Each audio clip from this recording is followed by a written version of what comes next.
Bonjour et bienvenue pour ce nouveau numéro de Ça bouge sur les marchés et j'ai le plaisir d'accueillir aujourd'hui sur le plateau Philippe Roussouli, PDG de Smayo, une société qui s'introduit actuellement sur Euronext Growth. Bonjour Philippe. Bonjour Laurent.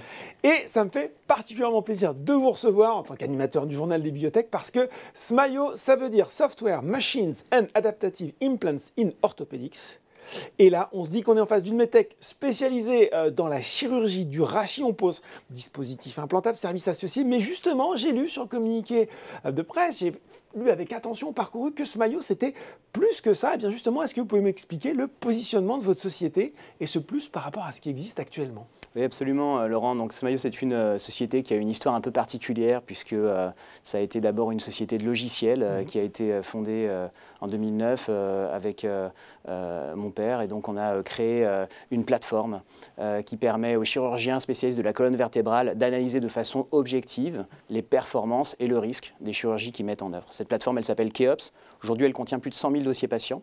Et à partir de ces données qui permettent d'analyser à la fois le diagnostic du patient, la chirurgie qui a été mise en œuvre, l'évolution de la qualité de vie du patient et également tous les paramètres radiologiques liés à la restauration de l'équilibre du patient, eh bien, nous avons développé des outils logiciels d'aide à la planification chirurgicale. La planification chirurgicale, qu'est-ce que c'est ? Ce sont un ensemble de techniques qui permettent aux chirurgiens d'avoir une feuille de route précise avant d'opérer le patient, et notamment en ce qui concerne le rééquilibrage de sa colonne vertébrale, qui est un élément clé du succès de la chirurgie. Donc avec d'une part ces nombreuses données qu'on a collectées. Il y a un côté un peu big data dans votre projet finalement. Ah, absolument. Ouais.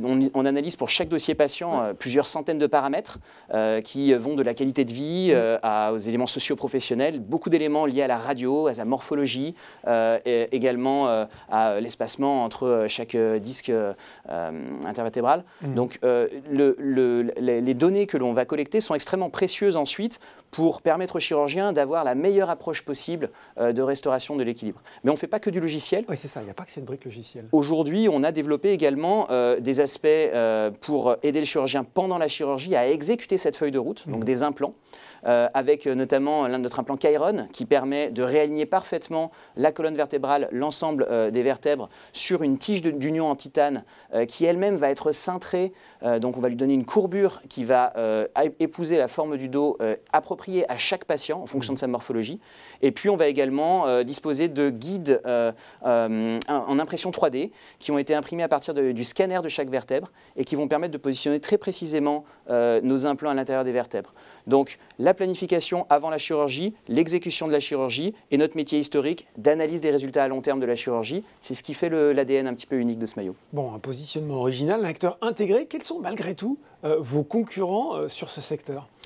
En fait, c'est un secteur qui est très concurrentiel, le secteur de la chirurgie du rachis, avec aujourd'hui un marché globalement sur la planète de 10 milliards de dollars. Je parle en dollars parce que le marché est principalement centré sur les États-Unis, avec 6 acteurs qui représentent 85% du marché. Et c'est historiquement un marché qui s'est concentré sur l'implant, sur la solution technique pour stabiliser le rachis et qui, de façon plus récente, a développé un certain nombre d'outils logiciels, voire robotiques, qui ont été agrégés aux technologies, au portefeuille technologique de ces grandes sociétés à coût d'acquisition externe, et qui fait qu'aujourd'hui, ces sociétés cherchent à se différencier par ces technologies, mais avec une cohérence qui est parfois un peu discutable, puisque ces technologies se sont agrégées les unes avec les autres, et ce qui fait l'unicité de Smayo par rapport à ses concurrents, c'est la cohérence très forte de son projet, avec un ensemble de produits qui ont été vraiment designés pour travailler ensemble. Philippe, je vais poser une question très crue, mais utile, je pense, pour les investisseurs qui nous regardent et qui seraient peut-être finalement peu familiers de votre secteur d'activité.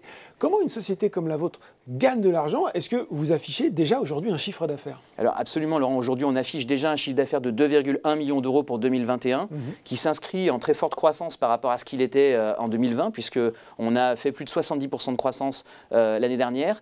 Et on va continuer sur un rythme de croissance très fort qui va d'ailleurs s'accélérer encore dans les années à venir grâce à un certain nombre de partenariats. On en parlera tout à l'heure.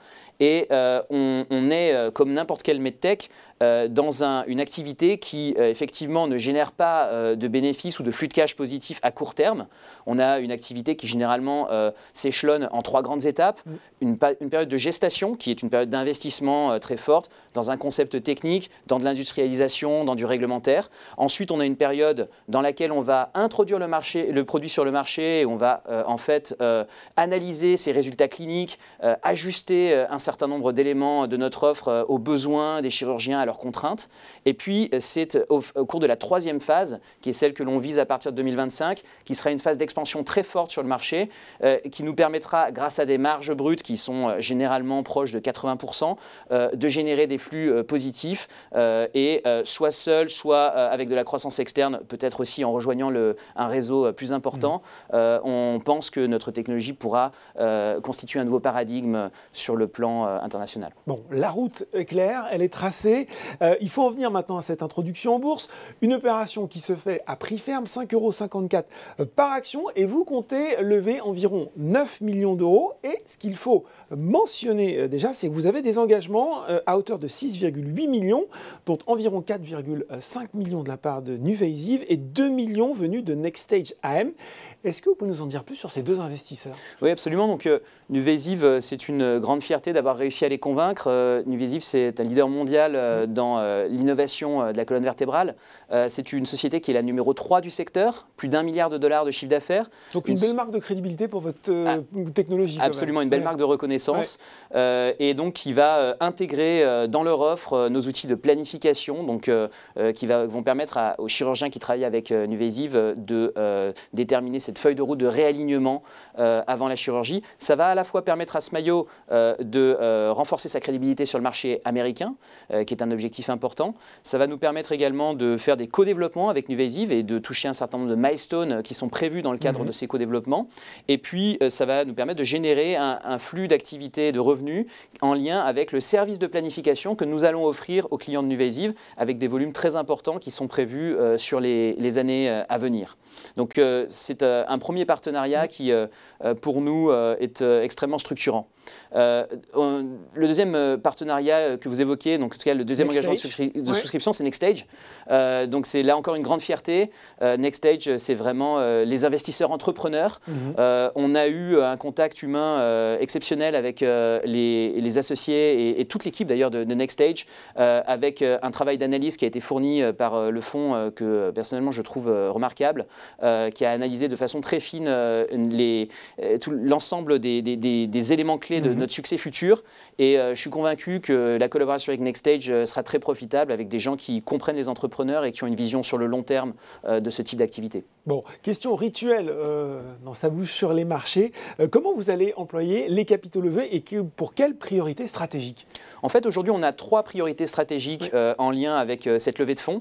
La première priorité, c'est de réussir cette collaboration avec NuVasive, qui va nous amener à faire toute une série de développements logiciels et à faire grossir nos capacités de traitement de l'imagerie qui nous sera envoyée par l'ensemble des clients qui souhaiteront avoir une planification. Donc, on va investir dans ce domaine-là pour devenir une référence mondiale, pas seulement sur le plan scientifique et technique comme c'est le cas aujourd'hui, mais aussi sur le plan de la diffusion grâce au réseau commercial de NuVasive. Le deuxième aspect, sur l'ensemble de notre offre, sur l'ensemble de notre package, eh bien, c'est de faire grossir notre chiffre d'affaires pour atteindre un niveau en 2025 qui sera entre 10 et 20 millions d'euros. Et ce niveau, en fait, nous permettra d'atteindre l'équilibre financier. Et c'est un objectif très important à un horizon qui ne doit pas être trop lointain.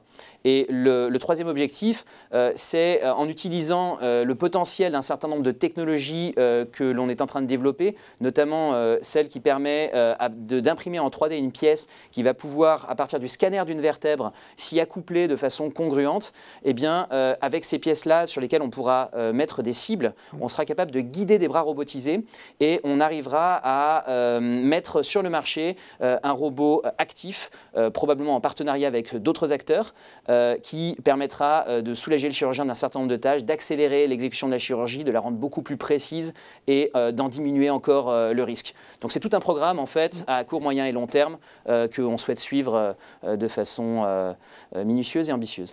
Vous l'avez dit déjà un petit peu, vous l'avez évoqué, est-ce qu'il y a des objectifs financiers qu'on peut partager avec les gens qui nous regardent et qui peuvent être séduits et qui peuvent avoir envie de devenir actionnaires de Smayo? Aujourd'hui, le premier objectif financier, c'est de faire grossir l'activité de Smayo en augmentant le chiffre d'affaires pour lui faire franchir la barre des 12 millions d'euros. Donc 12 millions à horizon 2025. 2025. Voilà. Le deuxième objectif, c'est un objectif de marge, tout d'abord de marge brute. Avec la hausse des volumes et également le fait d'avoir une activité plus centrée sur des marchés qui remboursent mieux, comme les États-Unis par exemple, on vise une marge brute qui va être de l'ordre de 70 à 80% dans la durée, à peu près également au moment de 2025.